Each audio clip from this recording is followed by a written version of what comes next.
Good morning, student. Today we will start our sixth lecture of electrodynamics. Before that, in previous lecture we have learned about inductance, mutual inductance and self-inductance. In present lecture, we will study energy stored in magnetic field. How energy will be stored? The electric energy is stored in capacitor by means of a charge, where magnetic field is stored by inductance. Now we start our topic. To start a current flow, we need certain amount of energy. કાઈ પણ આપણે work કરવું હોય આપણે simple એક બળ લગાવવું. આ બળને શું કહેવાય? પ્રાઇમરી બળ. આનાથી આપણી એક્શન ચાલુ થાય. Okay, to start a current flow we need a certain amount of energy. Current ચાલુ કરવા માટે કઈ એનર્જી જોઈએ? હા. Now further some work must do to continue the flow of current against back EMF. Further બીજી વસ્તુ કે આપણે આ કરંટને કન્ટિન્યુઅસ ચાલુ રાખવા માટે શું કરવું પડે કે બીજું પણ કન્ટિન્યુઅસ બળ લગાવવું પડે. પણ શું કામ લગાવવું પડે? કઈક તો રેઝિસ્ટન્સ મળતો હોય છે આપણને. ઈ ક્યાંથી મળે આપણને? લેન્સ લો અને ઈડી કરંટ. તેના લેન્સ લો શીખી ગયા હોય કે કેમાં શું થાય. અને ઈડી કરંટ ક્યારે જનરેટ થાય? જ્યારે કોઈ પણ બ્લોક હોય કંડક્ટરનો એમાં આવી રીતના ઇનસાઇડ કરંટ જનરેટ થાય. આને ઈડી કરંટ કહેવાય. આના લીધે આપણને જે કરંટનો ફ્લો રહ્યો એમાં રેઝિસ્ટન્સ મળે. તો આ રેઝિસ્ટન્સને ઓવરકમ થવા માટે આપણે બીજું કંઈક વર્ક પણ કરવું પડે. ખાલી પ્રાઇમરી કંઈક ધક્કો આપી દીધો સિવાય પણ બીજું વર્ક પણ કરવું પડે. That is the further work against back EMF. Okay, the energy will be stored as electric or a magnetic field. જેમ મેં તમને વાત કરી કે એનર્જી ગમે એ બાબતમાં સ્ટોર થાય. ઇલેક્ટ્રિક અથવા મેગ્નેટિક હોય તો કરંટ અને ઇલેક્ટ્રિક હોય તો charge. The work done on a unit charge, કેવા unit charge, single charge against the back EMF અથવા તો ઈડી કરંટ આના અગેન્સ્ટમાં EMF in one trip around the circuit is a minus epsilon. તો કોઈ પણ માત્ર એપ્સિલોન જેટલો તમને રેઝિસ્ટન્સ મળે એની આ વર્ક ડન કરવું હોય કરંટને ફ્લો કરવા માટે તો કેટલો આપણે રેઝિસ્ટન્સ બીજો પાવર આપવો પડે? એપ્સિલોન જેટલું જ આપવું પડે તો એના ઓવરકમ થઈ જાય. પણ એ સાઇન એ કેવી છે? માઈનસ જેની સાઇન એ શું કહે? એ ઓપોઝ કરે. Ready? Let the amount of charge per unit time means passing through the wire is I. કોઈ વાયર છે એમાં કોઈ પર્ટિક્યુલર સેકન્ડ પૂરતો એક સેકન્ડ કે આટલો ચાર્જ પસાર થયો. માની લો 5 નો ચાર્જ પસાર થયો પહેલી સેકન્ડ, બીજી સેકન્ડમાં મેબી 6 હોય અને કોઈ પણ આ બીજા સેકન્ડમાં 6 હોય ને 5 હોય તો પર એરિયા પર યુનિટ ટાઈમ જે ચાર્જ પસાર થાય એ કેટલો છે? I છે. અને આપણે શું નામ આપ્યું? I. The total work done per unit time is total work કેટલું થાય એ આપણે જોવાનું છે. તો પોટેન્શિયલ શું આપે? પોટેન્શિયલ V -epsilon જે આપણે વર્ક ડન કર્યું એ કેટલા પર યુનિટ ચાર્જ હતું? આપણે વાત કરીએ પર યુનિટ ચાર્જ. વર્ક ડન પર યુનિટ ચાર્જ ઇઝ પોટેન્શિયલ કેટલું? આના જેટલું. નાઉ W that is G W is equal to -epsilon into Q. Ready? By differentiating this equation with a time derivative આને કરું. કેમ કે ટાઈમ સાથે ચેન્જ થાય. આપણે વાત કરીએ કે ક્યાં જો આપણે પર યુનિટ ટાઈમ આપ્યું તો યુનિટ ટાઈમ સાથે ચેન્જ થાય એમાં તો ડિફરન્શિએટ ટાઈમ સાથે કરું d omega by dt. Epsilon time constant નથી, q ચેન્જ થાય છે તો q dq by dt is equal to minus epsilon into y. Charge પર યુનિટ ટાઈમ શું કહેવાય? કરંટ. તો કરંટ આવ્યું એપ્સિલોન ઇન્ટુ y. આ કેના જેવું ઇક્વેશન છે? p = iv. તો આના બરાબર પાવર આવ્યું તો power into d omega upon dt. આ એટલે આ કરંટ થાય ને v પોટેન્શિયલ આવ્યું. રેડી? તો p = iv છે તો વર્ક ડન પર unit time, that is our power. But epsilon is equal to minus L di by dt. તો ગઈકાલે સેલ્ફ ઇન્ડક્ટન્સ નો ઇક્વેશન હતું એમાં જોયું તો epsilon શું થાય minus L એ શું હતું self inductance di by dt. Now if we replace epsilon by this, we will get d omega by dt is equal to L I di by dt. And replace कर दीजिए. Now integrating both sides with time derivative and respective. Then time derivative is cancelled. D omega નું શું થયું? Omega L I ને di. તો L constant થઈ ગયું, L બાર નીકળી ગયો. I into di. I into di નું થાય ઇન્ટિગ્રેશન I into di. તો અપર લિમિટ ને લોઅર લિમિટ હોય. I નું ઇન્ટિગ્રેશન શું થાય ઘાતમાં વધારો થાય. I નો એક ઘાત હતી તો I ની કેટલી થાય? નીચે આપણે આગળ તો છેદમાં પડી આગળ I² by 2 તો આવી ગયું I² by 2 રેડી. તો આપણને કેટલું સ્ટોરેજ મળ્યો મેગ્નેટિક ફિલ્ડમાં ઓમેગા = 1/2 Li² જેટલું એનર્જી સ્ટોર થાય.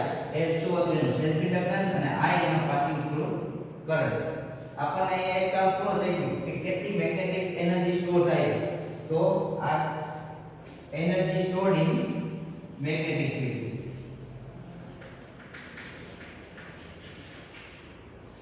Energy stored in magnetic field.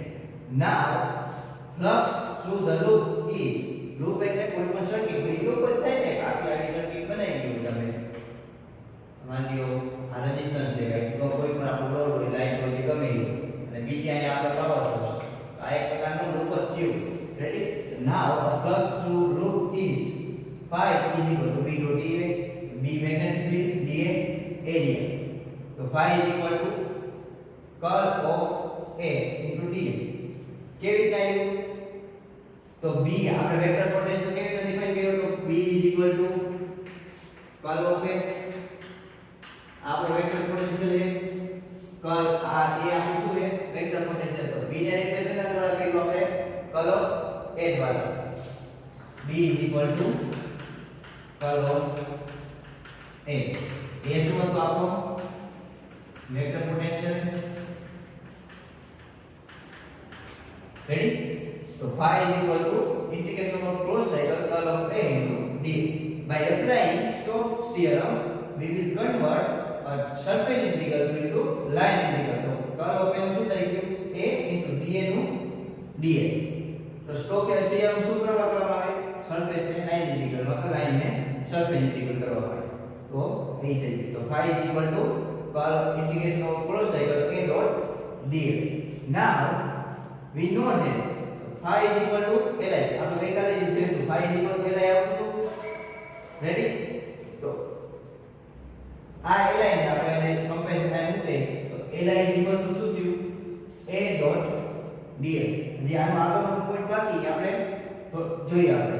તો અહીંયા લગી સમજાઈ ગયું બધાને. આપણે ખાલી અહીંયા શું કર્યું બીજી જગ્યાએ વેક્ટર પોટેન્શિયલ મૂકી દીધો અને આ તમારો પહેલો પાર્ટ છે કે જેમાં આપણે મેગ્નેટિક ફિલ્ડ સ્ટોરેજ જોઈ આપણે કે કેટલો સ્ટોર થાય છે ready. Okay. So in last position we have get Li is equal to integration over closed cycle a dot dl. Now we know that the equation of work is given by 1/2 Li square. Now W is equal to by replacing Li by this term with integration over a dot dl cross cycle. And a dot dl I એનો એક Li ને I એનો લખ્યો એક Li ના સાદા તો શું મૂક્યું a dot dl. Hence we get W work is equal to 1/2 integration over a dot I dot dl. By generalizing a current into a volume current, we have to multiply this term by dA by A. Hence, we get omega is equal to 1/2 integration over closed cycle a dot I upon A. dA by A માંથી A ને આ A લેવું dA into dA. Ready? Now we get W is equal to that word is equal to what means energy stored is equal to 1/2 integration over V, that is a volume. Here we have a two integration, line and surface. If we have a surface, then if we draw one line towards against or towards the board, then a volume will be 100. જો આપણી પાસે આ surface હોય અને એક બીજી આમ દિશા મૂકતો તો આ સ્ટેટ ટર્મ થઈ જાય, તો આખા આખરનો આપણને વોલ્યુમ મળે. તો આપણે શું કર્યું, dl * da, ત્રણ ડાયમેન્શન ગયા, આના બે ડાયમેન્શન, આનું એક ડાયમેન્શન, ત્રણ ડાયમેન્શન થઈ ગયા, તો વોલ્યુમ ગેપ થઈ ગયું. Hence dl * da is replaced by d tau, which is the volume element of particular cell. Hence A and I by A is replaced by current density, volume current density J, by applying Ampere's law. The Ampere's law gives a relation between current density and magnetic field. Hence curl of B is equal to mu 0 J. By making J function, we get 1 upon mu 0 into curl of V. By replacing a J, that is current density, in this equation, we get omega is equal to 1 upon 2 mu 0 A into J. J is replaced by 1 upon mu 0. As mu 0 comes out and curl of B into d tau. Now we know that a product rule is given by a curl of dimension of A cross B is equal to bracket rule. First B outside and dimension B curl of A minus A is outside and curl of B. To get a curl of A into curl of B, that is this term, A into curl of B, so we have change this side to this side, and this A into curl of B comes in this place, hence this is a minus term. Okay, and further we replace curl of A by B, where B is equal to a curl of A, that is a vector potential given by magnetic field. Hence B curl of A is replaced by B, hence B dot B, that is this term, and this comes from here and this here. We get A into curl of B equal to B dot B. The curl of A is replaced by B minus curl of A across B. Now we replace this term by this whole space. So we get W is equal to 1 upon 2 pi 0 to mu 0 into volume integral. Here we have volume integral. Okay, volume integral of B square. We know that B dot B is equal to B square by means of dot product, and also minus curl of A cross B into dA. Sorry, d tau. We replace this term. Okay. So in second point, we will now replace by applying a Green's theorem. We will convert a volume integral into a surface integral.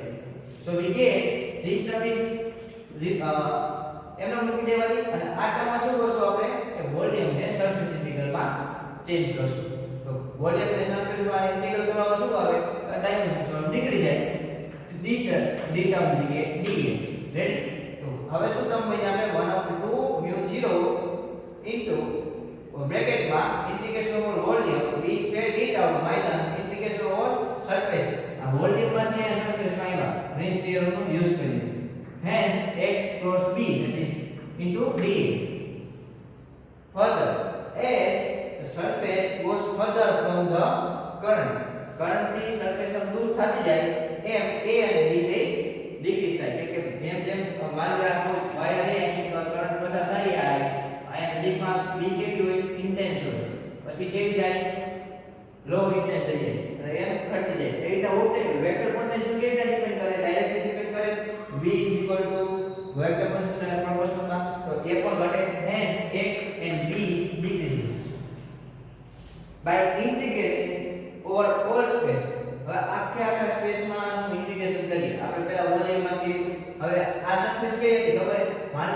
Volume A box, તો box ની 6 surface. તો આ આવડી ઉપરની surface, આ side એ રીતે આ surface નું ઇન્ટિગ્રેશન કર્યું. હવે શું કર્યું આપણે કે આખા ઇન્ટિગ્રેશન કર્યું. by integrating over all space we get w is equal to 1 upon 2 pi 0 to omega 2 mu 0 into b square d tau. Integration over all space. And second term goes to 0 by means આપણે આખું volume કરી દીધું. એક ને term બીજો ન આવે, it means આ ટર્મ 0 થઈ જાય. a cross b ની ટર્મ 0 થાય. And we get energy stored in magnetic field has a amount b square upon 2 mu 0. તો આપણને કોઈ પણ માં એનર્જી કેટલી મળી જવાબ કે આટલી સ્ટોર થાય b square upon 2 mu 0. તો આ ટોપિક માં શું આપણે કર્યું પહેલા આપણે ઓમેગા નું ઇક્વેશન આ લીધું. Omega is equal to 1 upon li square w is equal to li square. અને સેકન્ડ પાર્ટ માં આપણે પહેલા ફ્લક્સ ડિફાઇન કર્યું. ફ્લક્સ ને આપણે li ના ટર્મમાં આપણે a ડોટ dl લેવા અને ત્યાર પછી i ડોટ dl ની વળી પાછળ જે આપણે ઇક્વેશન લીધું એમાં મૂકી અને કરંટ ને વોલ્યુમ કરંટમાં કન્વર્ટ કર્યું. આ સાથે જે આપણો શું હતું વેક્ટર જે હતો કરંટ એને આપણે શેમાં કન્વર્ટ કર્યું કર્લ ઓફ b ના ફોર્મમાં. Hence we get this equation. After this equation a dot curl of b is simplified by a product rule of a cross b. Further we get a volume integral into a surface integral here. And the surface integral term રહી આપણી 0 થઈ ગઈ અને આપણને જે energy store in magnetic field હતી એ કેટલી મળી 1 upon 2 mu 0 b square into d tau. The integration is over all space. આમાં કઈ બહુ સમજવાનું નથી. આ બહુ ઇમ્પોર્ટન્ટ દાખલો એ 5 માર્કમાં તમને પૂછાય યાદ રાખો કે 5 માર્ક તમે મેગ્નેટિક ફીલ્ડ કેટલી સ્ટોર થાય એ તમે અમને ડિરાઈવ કરો. અહીંયા લગી આપણે આવવાનું. અહીંયા લગી કોઈ મૂકી ન દેતા 1 upon li square. આપણે છે પણ આ કેના ટર્મમાં ઇન્ડક્ટન્સ અને કરંટના અહીંયા જ્યારે કેના ટર્મમાં આવે b square એટલે મેગ્નેટિક ફીલ્ડ દર્શાવે છે. રેડી? તો આપણે બહુ ઇમ્પોર્ટન્ટ છે. અને જે કંઈ લખ્યું બોર્ડ ઉપર એ લખી લેવું તમારે. આ તમારો જે બાકી બુક કે બાકી બુકમાં જે હોય આ લખી લેવું તમારે. રેડી? ઓકે.